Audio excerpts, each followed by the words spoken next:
So, as we all know, Seattle can be a super urban place to live. Whether you're living right in the city of Seattle or even some of the surrounding suburbs like Bellevue feel like very urban, kind of downtown feels.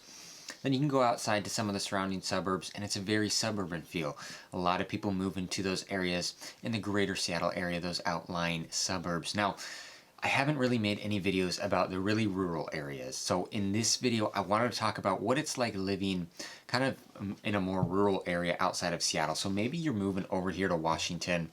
You want to be close to the Seattle area, but you also want kind of a little bit more rural type living. You want some acreage, something like that. So this video will be for you. I'm going to go over some of the top areas that you could find some rural living kind of in the greater Seattle area. Hey everyone, I'm Bryce Greenleaf. I'm a local real estate agent here in the greater Seattle area, and as you can probably see by my channel here, I make videos all about what it's like living in Seattle and its surrounding suburbs. So if you haven't already, make sure you subscribe to the channel and hit the little bell so you get notified whenever I make a new video. I love helping you guys out. I get calls and texts and emails all the time, many times throughout the week from lots of you that are moving over this way and are looking for some assistance. So feel free to reach out to me here at my info on the screen. If you're coming over here hoping to buy a home in this area anywhere around Seattle, feel free to reach out to me and I'd be more than happy to help you out with that process and kind of make that transition moving over here a little bit easier for you. But like I said, on today's video, I'm going to go over some rural living options. So if you're somebody that's looking maybe for a little bit of acreage or you just want to be a bit further out,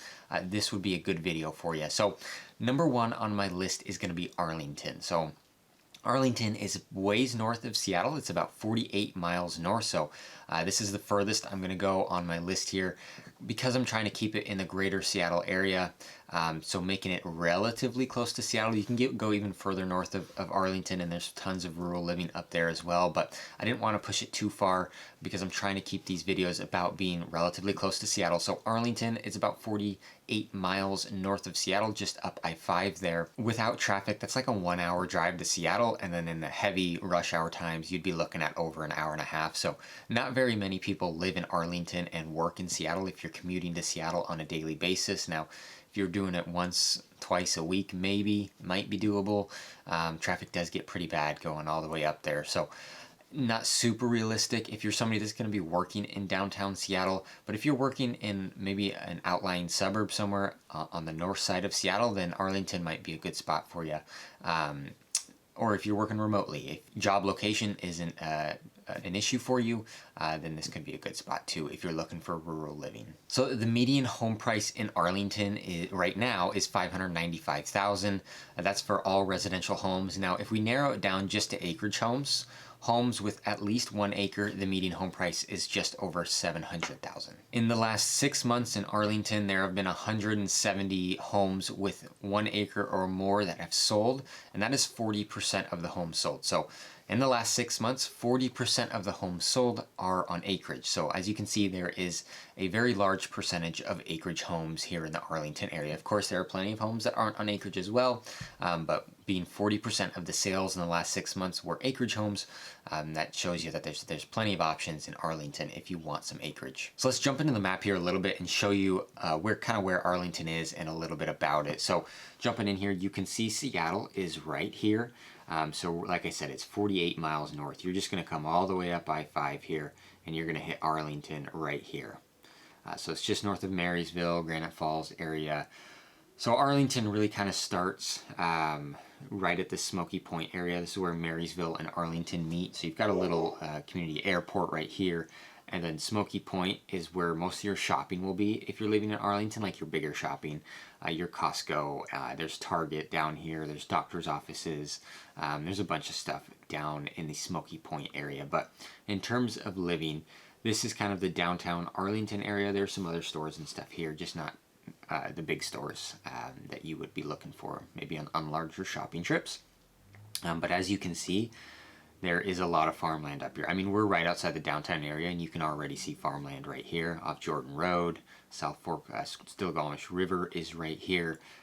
So as you know, further east and north that you go, you're just going to have a ton of farmland in through here. Arlington Heights, and then this is the Arlington-Darrington Road that takes you out to Darrington, the Outback Kangaroo Farm. So this Highway 530 We'll take you all the way out to some other even more rural cities like Tafton and Oso and things like that. So super, super rural out there. So as you can see right in here, Arlington Heights, there are plenty of acreage properties all spread throughout here. And like I said, you can just keep going further and further east and find more and more properties. This is Jim Creek Community Recreation Area. Jim Creek Road runs through here. Once you start to get out here, kind of a ways down Jim Creek Road, right out in here, you're going to have some issues with cell service, that's for sure. If you have Verizon, you might get a bit better service out there. But once you start going far out, you're going to lose cell service. So it's definitely a consideration. If that's something that's still important to you, you might want to stay a little bit closer to the downtown Arlington area, somewhere right in here, and be able to still get cell service. All right, so that is Arlington for you. So moving on to the next one, we're going to go to Snohomish, Washington. So Snohomish, a little bit further south of Arlington. It's about 30-ish, 35 miles northeast of Seattle. So it's about a 45-minute drive without traffic, that is. And then in higher traffic times, you're an hour to an hour and a half from Seattle to Snohomish. So again, this is really pushing the boundary on that drive time. Like I said, there are definitely people that make that drive from Seattle to Snohomish. There's not a ton, but there's definitely people that do it. You know, if you're doing it a couple times a week, it might be doable. If you're doing it every single day, I personally wouldn't do that drive every single day. It just wouldn't be worth it to me. But for some people, it is worth it. And so they decide to do it. But so it's a bit out there, but there is plenty of rural living available in Snohomish. So the median home price, residential home price in Snohomish is $874 right now, and for 1 acre homes, the median, and for acreage homes, the median home price is $950,000 right now. So in the last 6 months, there have been 198 homes on at least an acre that have sold in Snohomish. This is 28% of all the sales in the last 6 months. So not quite as many acreage homes necessarily as there are in Arlington. You know, and you'll find that as you go further south, you get closer and closer to the Seattle area, you're going to find less and less. But still, 28% of homes that have been sold in the last 6 months are on at least an acre. So there's still plenty of options to find an acreage home in Snohomish. It is one of the most popular areas for rural living because it doesn't feel like you're as far out as it does in Arlington. It still feels like you're relatively close to a lot of stuff, but you still have a lot of options for that acreage living. So let's jump into the map here and take a look kind of where Snohomish is and give you some pointers about some different areas. So as you can see here, we were just in Arlington up here. Now we're going to come down south. This highway is called Highway 9, easiest way to get from Arlington to Snohomish. You can also go back on I-5 and jump on I-5, but Highway 9 is a straight shot down. It'll take you through Lake Stevens, and it'll take you right into Snohomish right here. So Snohomish is a pretty big area. There are, like I said, there are plenty of residential homes as well that are not on acreage, new construction on small lots. Snohomish has a nice downtown area right in here, so it's a pretty antique-y kind of old town feel to it. There's a lot of restaurants and shops down there. Some sports fields, the Snohomish River, some churches, things like that. And it's not that far from the rest of the suburban area, so Everett right here is a pretty big city right on the Puget Sound. So it's really quick to get over to Everett. A lot of your doctor's offices and stuff will probably be in Everett. There are still some in Snohomish, but there's a ton of stuff in Everett. Everett's a very large area to live, so it's super quick access to that. And then if you jump on Highway 2 here, it'll take you over to the pass. So it's super convenient location while still providing a lot of rural opportunities. You can see all the farmland and whatnot right in here. Three Lakes is a popular area for people to go when they're looking for rural living right in here. There's tons of properties, you know, with at least an acre, some with 5, 10, 20 acres. So good spots to be for that. And then as you go down Highway 9 here, you've got some different fields. So you've got the Snohomish Valley Golf Center. So if you're into golfing, that could be something that you might enjoy.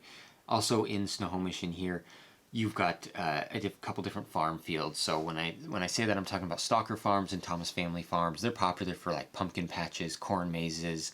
They're wedding venues as well. There's all sorts of different activities there. They hold Spartan races there.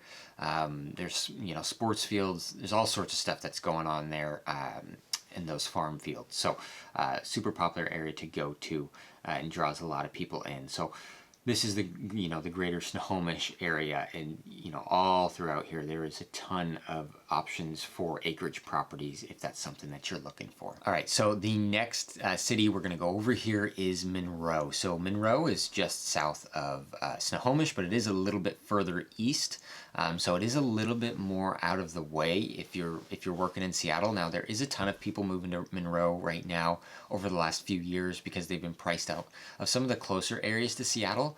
While Monroe isn't all that far north, it is quite a ways east. So there is some bad traffic that gets out there because you have to either take Highway 2 or if you're coming from the south side, a similar highway that gets backed up pretty well. One lane highway each way, so it can get backed up and traffic can get pretty bad in those rush hour times. But the drive to Seattle from Monroe would be about 40 minutes without traffic, and you're looking over an hour, close to an hour and a half possibly, in the really high traffic times. Now Monroe has a median home price of $650 right now.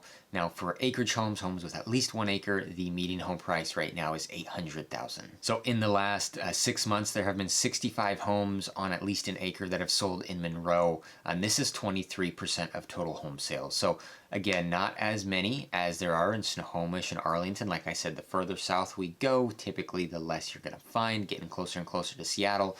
But 23% of the overall sales in the last 6 months were homes with at least an acre. So there's still a decent amount of options here in Monroe that you could look into. There are also a bunch of homes in Monroe that are on half an acre or 3/4 of an acre that feel pretty rural because they're kind of out in the hills and you're kind of driving down windy roads to get there. So even those homes are going to feel really, really rural. So there's plenty of options in the Monroe area. So let's jump into the map here and kind of show you around Monroe a bit. So jumping in here, we were just in Snohomish right here. To get to Monroe, you jump on Highway 2.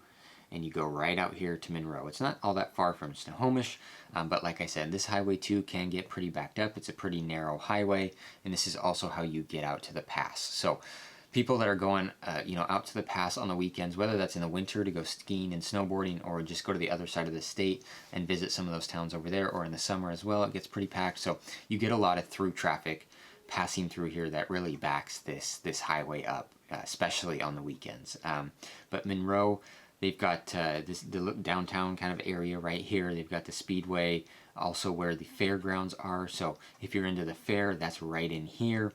And they hold a bunch of different events there outside of the fair. So in Monroe here, as you go past downtown, down Highway 2 here, there's a bunch of rural living, mostly to the north side of Highway 2. There's some to the south down here as well. But once you get up Woods Creek up here, these roads wind all the way around. They wind quite a ways back, and there's a ton of rural living opportunities all the way through in here. Like I said, there's plenty of homes that are, not quite an acre. They're, half an acre, 3/4 of an acre that feel really rural all up in here. So could be some good options for you if that's something that you're okay with having. Is you're not looking for quite an acre. There's plenty of other options because, like I said, there's only 65 homes in the last 6 months that have sold that have at least an acre in Monroe. So it's still a decent amount of options, but plenty of others that are just under an acre all the way through here, kind of Woods Creek being the center of that. All right, so number 4 on my list, going a little bit further south, we're going to go to Duvall. So Duvall is about 28 miles northeast of Seattle. Without traffic, this is about a 30 to 35 minute drive, and then again, in heavier rush hour times, you're getting close to an hour to get out to Duvall. The median home price in Duvall right now for all residential homes is $826, and the median home price for homes on more than an acre is $835 right now. In the last 6 months, there's been 33 homes on at least an acre that have sold in Duvall, and this is about 18% of total Duvall home sales in the last 6 months. So again, we're getting a little bit less. There's not nearly as many that have sold, but Duvall is a really nice area. There are some great neighborhoods in Duvall, some really nice houses. So if you're looking for larger homes, really high quality builds, kind of, I don't want to say mansions or mini mansions, but very large homes, 3,500, 4,000 square foot homes. There's a decent amount of those in Duvall. And again, similar to Monroe, there's plenty in Duvall that are on half an acre, 3/4 of an acre, and you're going to feel like you're a little bit further out. So plenty of good options in the Duvall area. So let's jump into the map here. You can see Monroe, we were at right here. So we are going to go just south of Monroe, and we're going to go to Duvall right here. So As we're getting into Duvall, you're getting a lot closer to the what we call the east side. The east side being the Kirkland, Bellevue, Redmond area. So Redmond right here is where Microsoft is. So a lot of Microsoft workers live in this Redmond area, and it's pretty quick to get out to Duvall. So if you're somebody that's looking for a job on the east side, a tech job maybe specifically, whether that's in Kirkland and you're going to work for Google or GoDaddy, or in Redmond for Microsoft, or in Bellevue for one of the many tech companies they have in the Bellevue area, Duvall might be a good option for you. If you're looking for rural living and you want to be relatively close to work still, this could be a good spot for you. It's right along Highway 203, and you can shoot out through Redmond to get out to Duvall there. So zooming in, this is kind of the town area of Duvall right in here. They do have a Safeway. There's not as much in Duvall as some of these other cities I've went over in terms of the downtown area and shopping and all that kind of stuff. But again, you're pretty close to everything else. The Woodinville-Duvall Road, you can shoot out to Woodinville pretty quick, but you can see all the farmland all through here. This is kind of the downtown, more suburban living area, some tighter neighborhoods right in here. So if that's something you're looking for, there's still plenty of that in Duvall. But as you get further to the east, you're going to find a lot more rural living out here, close to Cherry Creek Falls in the Cherry Valley, and then out Big Rock Road down here. There'll be plenty of rural living opportunities, half an acre, 3/4 of an acre, over an acre, 5 to 10 acres. There's properties like that out here. So could be a good spot for you. And like I said, this is, so far on my list, this is the most convenient access if you're working close to Seattle or on the east side of Seattle. This would be pretty easy to get to if you're working in the Woodinville, Kirkland, Bellevue, Redmond area. All right, so the next city on my list is North Bend. And North Bend is about 30 miles east of Seattle. So you're looking in terms of a drive time to Seattle, 30 to 35 minutes without traffic, and close to an hour in heavier traffic times, if not a little bit more than an hour. Median home price in North Bend for residential homes is $878 right now. And for homes over an acre, it's just over $1 million. So a little bit more expensive than the previous locations. But it's still a good area to live for sure. In the last 6 months, there have been 32 homes with at least an acre that have sold in North Bend, and this is about 13% of total home sales in North Bend. So pretty similar to Duvall. Like I said, Duvall had 33 home sales over an acre in the last 6 months, and North Bend 32. So very, very similar, and North Bend is just a little bit further south than Duvall. So let's jump into the map here. As you can see, we were in Duvall right here, and we're gonna go further south.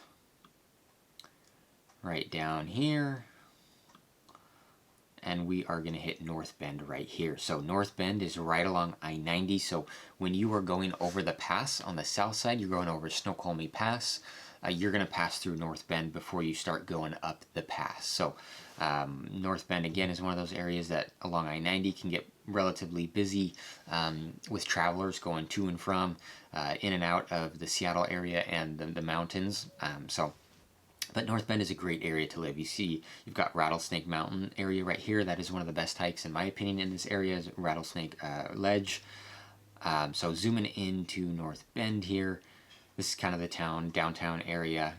You've got an outlet store right in here. So there's plenty of shopping over here. You've got Safeway, all your restaurants, and QFC is another grocery store. So there's plenty to do in terms of shopping and whatnot in the North Bend area. And North Bend is great for hiking. So if you're somebody that loves hiking and you want to go every single weekend and want to be in close distance, North Bend might be your #1 spot for that, because there's Mount Si, Little Si, Rattlesnake Ledge, like I said, and plenty of other hikes in the area close to North Bend. You're also really close to the mountains, to the Snohomish Pass. So if you love skiing and snowboarding and things like that, you can take a quick trip over there to do that for the day. And in terms of rural living, just outside of the downtown area, you've got plenty of rural living to the north up here, and then some to the east over here as well, and then you'll have some on the south side down here as well. So there'll be plenty of rural living opportunities. And then, like I said, if you want to go over the pass, you just take I-90 over here, and you're over to Snohomish Pass right in here. So super quick access if you're wanting to go to the other side of the state, or you're wanting to go skiing, snowboarding, things like that. It would be super quick and easy for you to do that. All right, so the last city on my list I'm going to go over here is Auburn, and Auburn is about 26 miles south of Seattle. So this is the furthest city west outside of Arlington. Arlington was right along I-5 as well. That was the first city I did all the way to the north. Now I'm going to the opposite end, down I-5 to Auburn.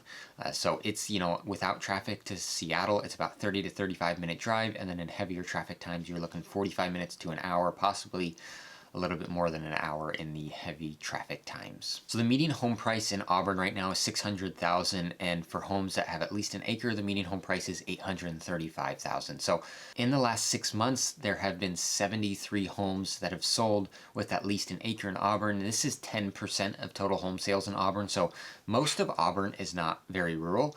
It's going to feel like a very suburban feel in Auburn because it is so far west and it's right along I-5, closer to Seattle. So it is going to feel a bit more suburban, but the reason I put this one on my list is because it does, as you can see, with 73 homes sold with at least an acre in the last 6 months, it does have plenty of opportunities to buy a home on acreage if you don't want to be as far out as these other places that I mentioned. So if you want to be closer to Seattle or closer to some of the south side suburbs, if you're working in that area, closer to Federal Way and Tacoma and Spanaway and Puyallup, those kinds of places, Auburn could be a good spot for you because it would be a much shorter commute than going as far east as some of the previous ones that I mentioned. So let's jump into the map here. So we were in North Bend all the way out here. So we're coming back far west and we're coming to Auburn right here. So like I said, it's just a shot down I-5. Seattle is right here. You can jump on I-5 down here and you can get down to Auburn through here. So you're really close to Federal Way.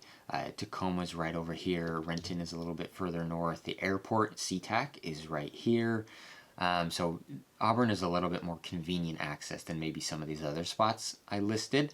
But it's also a much more suburban feel, except for some areas. So on the west side of Auburn is where it's going to feel very suburban and even pretty urban in some areas. You've got the outlet store, you've got Muckleshoot Casino, so very, very suburban feeling in here with a lot of stores and businesses, commercial buildings, residential neighborhoods, condos, townhomes, apartments.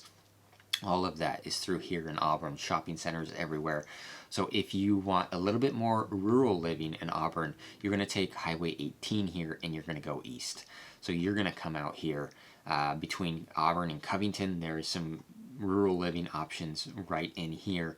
And again, like I said, with some other locations where, there's some options with an acre or more, there's still plenty of options with, 3/4 of an acre or half an acre. If you want to feel a little bit more rural but not have a ton of land, there's still some of that out in here along Highway 18. So remember that Highway 18 is a good point to start at and go out from there, whether that be to the east side of Highway 18 or the west side of Highway 18. There's going to be some options for you. And then same thing coming into Covington and Maple Valley. These aren't on my list. I'm not going over them. But just very briefly, if you're coming into Covington off Highway 18, there's some rural living here to the south side. And then same with Maple Valley. It's very suburban all the way in here in Maple Valley. But if you come down here to the south side and then almost through to Black Diamond, there is rural living all the way throughout here. So there's plenty on this side, and this is going to be a more convenient access if you're somebody that's working on the south side, the Auburn, Federal Way, Tacoma, Renton kind of areas. This could be a good spot to do that. All right, well, this wraps up my top rural suburbs in the greater Seattle area. So if you've got questions on this or anything about moving over here, like I said, feel free to reach out to me here at my info on the screen. I am an active real estate agent here, so I'd be more than happy to help you with your home purchase over here, helping make that transition a little bit easier for you, that move over here a little bit easier for you, and set you up with that process on finding the right home for you and the right location. So feel free to reach out to me. Otherwise, I appreciate you watching this video, and feel free to check out one of the other videos right up here for some more content on what it's like living here in the greater Seattle area. Have a good one.